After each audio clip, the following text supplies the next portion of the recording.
Hello student, आनंद online classes में मैं करुणेश कुमार आपका वेलकम करता हूं। आशा है कि आप लोग हमारे चैनल को सब्सक्राइब कर चुके होंगे, क्योंकि हमारा एक चैनल एक ऐसा चैनल है जो आपको हर तरह का वीडियो, हर एजुकेशनल वीडियो को अपलोड कर रहा है। खास करके पार्टिकुलर कॉम्पिटिशन्स को या क्लास 6 से लेकर के 12 तक के क्लासों का आपको हमारे चैनल पे वीडियो अपलोड होंगे, जिसको कि आप लोग देख सकते हैं। और हमारा जो मेन मकसद है कि हमारा शिक्षा के जो दीप है उसको उस स्टूडेंट तक पहुंचाना जो थोड़ा कंफ्यूजन्स में रहते हैं या थोड़ा ठीक से किसी कारणवश पढ़ नहीं पाते हैं। आज जो हम बात करने वाले हैं वो आधुनिक भारत के भारतीय राष्ट्रीय कांग्रेस के विषय में बात करने वाले हैं कि भारतीय राष्ट्रीय कांग्रेस का उदय क्यों हुआ, आखिर इसके जो उदय या जो संस्थापक थे वो कौन थे, और इसकी स्थापना के समय से यह किस वे से चला। जैसे हम लोग देखें कि आखिर अंग्रेज हमारे यहाँ आए और हमारे यहाँ साम्राज्य कर रहे थे, यानी कहते तो साम्राज्य शासन कर रहे थे, और भारतीयों की स्थिति ठीक नहीं थी। बराबर छोटे मोटे आंदोलन हो रहे थे। इससे बचने के लिए ही भारतीय राष्ट्रीय कांग्रेस की स्थापना एक अंग्रेज स्कॉटलैंड के निवासी, इंग्लिश में नहीं थे, स्कॉटलैंड के निवासी, जो कि आपको यहाँ अधिकारी रह चुके थे हमारे यहाँ, और अधिकारी रहते हुए उन्होंने जब सेवानिवृत्ति प्राप्त की तो उनका सोच ये था कि जो छोटे छोटे आंदोलन हो रहे हैं वो आंदोलन ना हो, और जो कहने की बात हो, जो भारतीय कहना चाह रहे हैं वो ब्रिटिशों तक बात को सिंपल वे से, एक साधारण मोड से पहुंचे। और इस बात को ही पहुंचाने के लिए A.O. ह्यूम साहब ने इसकी स्थापना की। एक बात गौर करेंगे, जब आप पूरा वीडियो को देखेंगे या पूरा कांग्रेस की स्थापना के समय से इसका मूल्यांकन किया जाता है, तो इसमें कुछ कुछ खास बात नजर आते हैं। ये पहला जो कुछ खास बात नजर आते हैं, कहने का मतलब ये हो गया कि जब ये स्थापना हुआ तो बेली तो कॉज था कि भाई चलो अपनी बात को भारतीयों तक पहुंचाना है, इंग्लिश मैन तक पहुंचाना है भारतीयों की बात को। लेकिन जिस समय ये स्थापना हुआ उस समय अलग सोच लेकर चला था, लेकिन अचानक धीरे धीरे यह, चूंकि इसकी अधिवेशन जो होती थी वो प्रत्येक साल होती थी, और यहाँ पे एक क्राइटेरिया हम लोग देखेंगे, दो तीन बातों को रिमार्केबल करेंगे तो पता चलेगा कि ये अधिवेशन तो शुरू हुआ था, लेकिन बाद में चल के ये हमारे स्वतंत्रता का भी, एक स्वतंत्रता दिलाने में भी इस कांग्रेस पार्टी का एक अहम भूमिका रहा। कांग्रेस जो स्थापना हुई उसकी एक अहम भूमिका रही। साथ ही इसको भारतीय राष्ट्रीय कांग्रेस को प्रचार प्रसार करने के लिए इसके जो अध्यक्ष निर्वाचित होते थे वो डिफरेंट यानी भिन्न भिन्न धर्मों के होते थे। ये एक बात था, पहला रिमार्केबल बात है। जैसे हम लोग देखेंगे कि एक सिस्टम से पहले हिंदू बने, फिर उसके बाद ईसाई बने, उसके बाद मुस्लिम बने, इस तरह से ये इस वे से अपने अध्यक्ष को देता गया। साथ ही आप देखें, एक बात देखेंगे कि जैसा कि एक उज्जैन नगर में भी, एक गांव में भी ये अधिवेशन हुई थी 1933 के लमसम में। तो इसका मकसद मेन क्या था कि गांव में भी, चूंकि गांव में इसकी प्रचार प्रसार नहीं थी, इसलिए गांव तक भी पहुंचाना। एक बात हमारे मन में अभी ये पूछेगा कि क्या जो कांग्रेस पार्टी अभी चल रही है, क्या वही कांग्रेस आजादी के समय में था? तो एक बात आप हमेशा याद रखेंगे कि जो कांग्रेस पार्टी हमारा आज का है वो लगभग, यदि देखा जाए तो वो कांग्रेस पार्टी हमारी आजादी के समय नहीं थी, यदि गौर से देखा जाता है तो। लेकिन चूंकि एक बात महात्मा गांधी ने आजादी के बाद तुरंत बाद ही कह दिया था कि कांग्रेस पार्टी को हटा दिया जाए, चूंकि कांग्रेस का जो कांग्रेस पार्टी ना कहे इसको, कांग्रेस भारतीय कांग्रेस पार्टी जो थी मेनली आपको आजादी दिलाने के लिए हुई थी, और हमें आजादी मिल गई तो इसका कोई मकसद नहीं है। इन्होंने, महात्मा गांधी ने स्पष्ट तौर पर यह बात आजादी के समय 1947-48 के फर्स्ट में कह दिया था। लेकिन यहाँ पर गौर करें, सबसे पहले हम लोगों को चूंकि देखना है कि भारतीय राष्ट्रीय कांग्रेस किस तरह से स्थापित हुआ और इसकी भूमिका क्या रही। एग्जामिनेशंस में जो क्वेश्चंस आते हैं वो आपका हर तरह से आते हैं। जैसे मेनली ये तो पूछा ही जाता है कि इस अधिवेशन में कौन अध्यक्ष थे, इस अधिवेशन में क्या हुआ, या पहला अध्यक्ष कौन थे, महिला, इस तरह की क्वेश्चंस हमारे एग्जामिनेशन में बराबर आते हैं। तो सबसे पहले जो फंडामेंटल बात होती है सो मैं कर लेता हूँ। पहला बात जो बता रहे हैं वो बता रहे हैं कि आखिर स्थापना कब हुई थी, तो 28 दिसंबर 1985 ईस्वी को एलन ऑक्टेवियन ह्यूम यानी ए ह्यूम के द्वारा इसकी स्थापना की गई। इसका जब स्थापना हुआ तो उस समय तो पहले एक बात मैं क्लियर कर दिया कि ये इंग्लिश स्कॉटलैंड में के निवासी थे और भारत में चूंकि अधिकारी के पद पर रह गए थे तो भारत की बातों को अच्छी तरह इन्होंने ये समझते थे, इसीलिए इन्होंने सिर्फ ब्रिटिशों की सहायता के लिए इसकी स्थापना की। अब बाद में चल के ये धीरे धीरे ब्रिटिश के मतलब ब्रिटिशों के बीच में ये अपनी मनोवृत्ति तो मनोवृत्ति यानी ब्रिटिश इससे मनोवृत्ति बना लिए थे कि यह एक ऐसी संस्था होगी जो हमें हमारे शासन पद्धति में सहायता करेगी। लेकिन भारतीयों के दिल में जो भारतीय राष्ट्रीय कांग्रेस का एक अलग चित्र उभरा और इसी चित्र के कारण आगे देखेंगे कि गरम दल नरम दल में भी बटा, फिर जाकर के ये एक भी हुआ और फिर जाकर ये आजादी में एक भूमिका भी निभाया। जैसे पहला बात जो फंडामेंटल क्वेश्चन आता है हमारा वो आता है कि भारतीय राष्ट्रीय कांग्रेस की स्थापना कब और किसने की थी, तो 28 दिसंबर 1885 को एलन ऑक्टेवियन होम ने किया था। इसका जो प्रथम अधिवेशन हुआ वो आपका ग्वालियर के स्थित गोकुलदास तेजपाल संस्कृत कॉलेज में इसका अधिवेशन पहला अधिवेशन हुआ, जिसके अध्यक्ष थे आपके वेमेश चंद्र बनर्जी और महासचिव के रूप में उस समय एओ ह्यूम थे। ये भी क्वेश्चन जनरली आता है कि भारतीय राष्ट्रीय कांग्रेस के प्रथम अधिवेशन में कौन अध्यक्ष थे और कौन महासचिव थे, तो आपका अध्यक्ष वेमेश चंद्र बनर्जी थे और जो महासचिव थे वो एओ ह्यूम थे। भारतीय राष्ट्रीय कांग्रेस था, ये पहले जो बना था वो अपना एक अलग नाम लेकर बना था, भारतीय राष्ट्रीय संघ के बना था। जो स्थापना हुई उस समय इसका नाम जो दिया गया था भारतीय राष्ट्रीय संघ दिया गया था, लेकिन दादा भाई नौरोजी ने इसका नाम बदलकर क्या कर दिया था, तो भारतीय राष्ट्रीय कांग्रेस को 1986 में कर दिया था। और इसका जब दूसरा अधिवेशन हुआ तो वो आपको 1986 ईस्वी में हुआ, जिसमें कांग्रेस ने अपने 9 प्रस्तावों को अंग्रेजों को सौंपा था।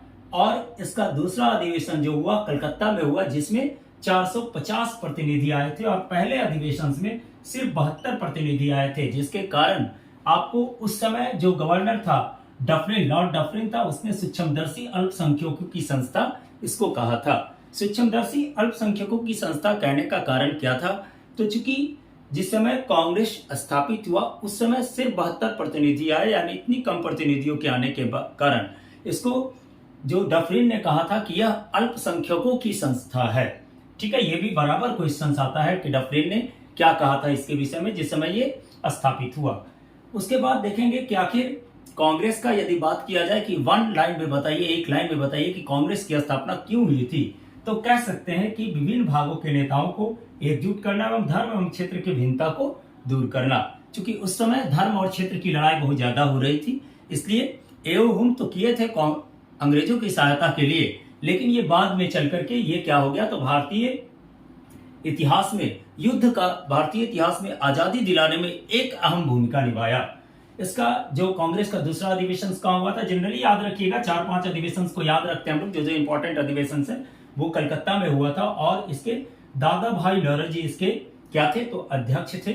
और एक बात यह है कि बराबर यदि क्वेश्चन पूछता है कि सबसे ज्यादा बार कांग्रेस के अध्यक्ष रहने वाले कौन थे, तो दादा भाई नौरोजी 3 बार कांग्रेस के अध्यक्ष रहे थे।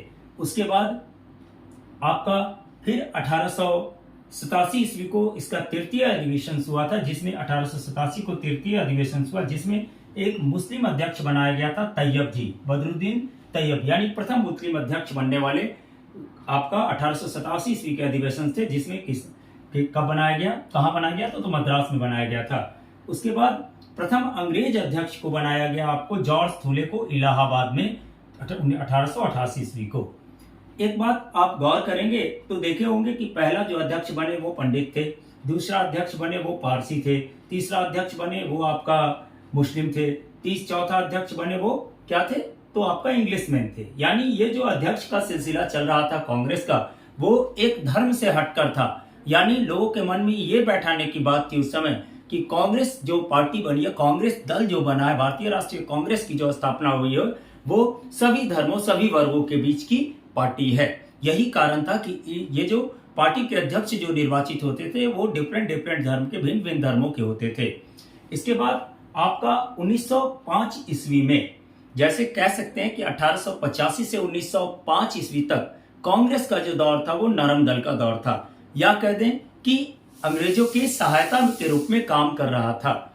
लेकिन धीरे धीरे 1905 ईस्वी को क्या हुआ कि लॉर्ड कर्जन ने बंगाल विभाजन के बारे में कह दिया, जिसमें वाराणसी में जिसके अध्यक्ष थे गोखले जी। ये बात पॉइंट भी याद रखेंगे कि 1905 ईस्वी में बंगाल विभाजन कर्जन ने किया था, जिस समय कांग्रेस के अध्यक्ष गोपाल कृष्ण गोखले, जो महात्मा गांधी के गुरु भी थे, वो थे, और ये वाराणसी में हुआ था। उसी समय आग सुलगी और ये कांग्रेस जो है दो दलों में टूटने के कगार पे आ गया। और 1907 ईस्वी के जो आपका अधिवेशन हुआ, उसमें सूरत अधिवेशन में कांग्रेस का विभाजन हो गया गरम दल और नरम दल में। तो कांग्रेस का विभाजन होने का पहला कारण तो बंगाल विभाजन था ही। दूसरा कारण, चूंकि कांग्रेस मांग कर रही थी उस समय कि हमें सभी प्रतियोगिता परीक्षाओं में एक सुनिश्चित स्थान दिया जाए, तो इस पर आपके जो लॉर्ड कर्जन साहब ने कहा था कि भारतीय जो है वो किसी भी पद के संभालने के योग्य नहीं है, जिसके कारण भी कांग्रेस जो है वो दो पार्टी में बटा। यानी मेनली दो कॉज था कांग्रेस का दो पार्टी में बटने का, नरम दल और गरम दल। ये नरम दल और गरम दल जो हुआ वो क्या हुआ, तो सूरत अधिवेशन यानी 1907 ईस्वी के अधिवेशन में ये बट गया था, जिसके रास बिहारी बोस अध्यक्ष थे। इस बात को भी याद रखेंगे। अब क्वेश्चन जो आता है, देखिए अधिवेशन तो हर साल हुआ, अभी लगभग आज का आप सोच लीजिए 48 के बाद से 85 के बाद से कभी भी अधिवेशन बंद नहीं हुआ। जनरली अधिवेशन का जो काल होता था वो दिसंबर के महीने में जब स्थापित हुआ था, उसी महीने में अधिवेशन होती थी, या किसी कारणवश कभी कभी 1 से 2 बार भी अधिवेशन बुलाए गए हैं। अब यहां पर बात करेंगे कि यदि एक क्वेश्चन ये भी एग्जामिनेशन में बराबर पूछा जाता है कि बताइए कि पहली बार वंदे मातरम किस अधिवेशन में गाया गया था, तो 1896 ईस्वी में कलकत्ता अधिवेशन में गाया गया था, जिसके जो अध्यक्ष थे वो रहीमतुल्ला ईरानी थे। ये आपका पहली बार वंदे मातरम गाया गया था, सिविल सर्विस में भी एग्जामिनेशन में ही आया है। इसके बाद यदि पूछा जाता है कि प्रथम महिला अध्यक्ष कौन थे, तो देखिए कांग्रेस में आज तक जो अध्यक्ष बने थे वो महिला अध्यक्ष जो बने वो 3 अध्यक्ष बने। भले बाद में ये बात करेंगे कि क्या गैर भारतीय थे या भारतीय थे, ये बात बाद में कर रहे हैं। थोड़ा हम ये बताना चाह रहे हैं कि जो मुस्लिम अध्यक्ष बने कांग्रेस के वो 3 अध्यक्ष बने थे। पहला अध्यक्ष कब बने, तो 1917 को, दूसरा अध्यक्ष 1925 को, तीसरा अध्यक्ष 1933 को, यानी 8 वर्ष के अंतराल पे महिला अध्यक्ष की नियुक्ति हुई। एक बात ये क्वेश्चन भी आता है जनरली कि अभी तक कितने महिला अध्यक्ष बन चुके हैं कांग्रेस के अध्यक्ष, तो अभी तक 3 महिला कांग्रेस के अध्यक्ष बन चुके हैं। 1917 ईस्वी को एनी बेसेंट, 1925 ईस्वी को आपको सरोजनी नायडू और 1933 ईस्वी को नलिनी सिंह गुप्ता। ठीक है, 3 आपका कांग्रेस के अध्यक्ष बन गए थे। एक बात हमेशा देखिएगा कि जो क्वेश्चन आता है कि प्रथम महिला अध्यक्ष कब बनी, तो हम लोग बोलते हैं एनी बेसेंट, जो 1917 को बनी थी और गैर भारतीय थी। इस बात को हमेशा नोट कीजिएगा कि ये कौन थी, तो गैर भारतीय थी। जबकि भारतीय में यदि पूछेगा कि प्रथम भारतीय महिला अध्यक्ष कब बनी, तो सरोजनी नायडू 1925 ईस्वी को कानपुर के अधिवेशन में, 1925 ईस्वी के अधिवेशन में। और तीसरा जो बनी थी वो बनी थी नलिनी सिंह गुप्ता 1933 ईस्वी को। अभी तक 3 कांग्रेस के अध्यक्ष बन चुके हैं। अब इसके बाद कहा जाता है कि प्रथम बार जनगण मन कब गाया गया, तो प्रथम बार जनगण मन 1911 ईस्वी के अधिवेशन में कलकत्ता में गाया गया, जिसके अध्यक्ष विशन नारायण थे। ठीक है, समझ में आ रही है बात। ये अधिवेशन जो आपका इंपॉर्टेंट अधिवेशन है उसको मैं यहाँ पे डील करता हूँ, जिससे बराबर क्वेश्चन एग्जामिनेशन में आते हैं। ऐसे तो अधिवेशन हर साल चला है, और पार्टिकुलर किस महीने में चलता था, तो दिसंबर महीने में चलता था। ठीक है, उसके बाद आपका प्रथम गैर भारतीय अध्यक्ष कब बने, तो 1988 के अधिवेशन में इलाहाबाद में जॉर्ज फूले बने थे। अब कहा जाता है कि पूर्ण स्वराज्य का लक्ष्य, देखिए पूर्ण स्वराज्य का लक्ष्य हम लोग 1929 ईस्वी को लाहौर अधिवेशन में ही रख लिए थे, जिसके अध्यक्ष पंडित जवाहरलाल नेहरू थे। और वही पूर्ण स्वराज्य का आज हम लोगों के पास ये उपलब्धि मिली कि आज हम लोग आजाद हैं। इसके विषय में जैसे 1931 ईस्वी के कराची अधिवेशन हो रहा था, एक और अधिवेशन 1930 के बाद 1931 ईस्वी में कराची अधिवेशन हो रहा था, जिसके अध्यक्ष महात्मा गांधी बने थे। तो उस समय लगभग लग रहा था कि कांग्रेस पार्टी जो होती है वो खत्म हो जाएगी। तो गांधी जी ने कहा था कि गांधी मर सकता है, गांधीवाद नहीं। यानी गांधी को कोई मार सकते हैं लेकिन गांधीवाद नहीं मर सकता है। ये 1931 ईस्वी को कराची अधिवेशन में बोला गया था। उसके बाद आप देखेंगे कि आखिर सुभाष चंद्र बोस भी आपके कांग्रेस के अध्यक्ष रहे थे, वो 1938 से 39 को। और यदि क्वेश्चन आता है कि नरम दल और गरम दल में कांग्रेस कब बटा, तो नरम दल और कांग्रेस गरम दल में जनरली क्वेश्चन आता है 1907 ईस्वी को सूरत अधिवेशन में कांग्रेस का विभाजन हुआ। इसमें कुछ लोग जिस समय कांग्रेस के विषय में अलग अलग धारणाएं थी लोगों की, जैसे कर्जन कहा था कि कांग्रेस अपने पतन की ओर लड़खड़ाते जा रही है। उसके बाद तिलक साहब कहे थे भीख मांगने वाली संस्था है कांग्रेस। क्या है? तो भीख मांगने वाली संस्था है। क्योंकि जब ये कांग्रेस जिस समय रन कर रहा था, यानी चल रहा था, अपनी उत्थान की ओर जा रहा था, उस समय क्या था कि ये डोनेशंस पे चलता था, जिसके कारण इसको कह दिया गया कि भीख मांगने वाली संस्था है। या ये आग्रह करता था ब्रिटिश सरकार से कि भाई ये काम नहीं होना चाहिए। वो तो 1907 ईस्वी में कांग्रेस जब गरम और नरम दल में बटा तो इसके रास बिहारी बोस भी अध्यक्ष हुए और आदि कई गरम दल के नेता भी अध्यक्ष हुए, जिन्होंने पूरे जोर शोर से कहा कि कांग्रेस पार्टी जो है वो किसी से भीख मांगने से हमें आजादी नहीं मिलेगी, हमें स्पष्ट तौर पे युद्ध लड़ना होगा।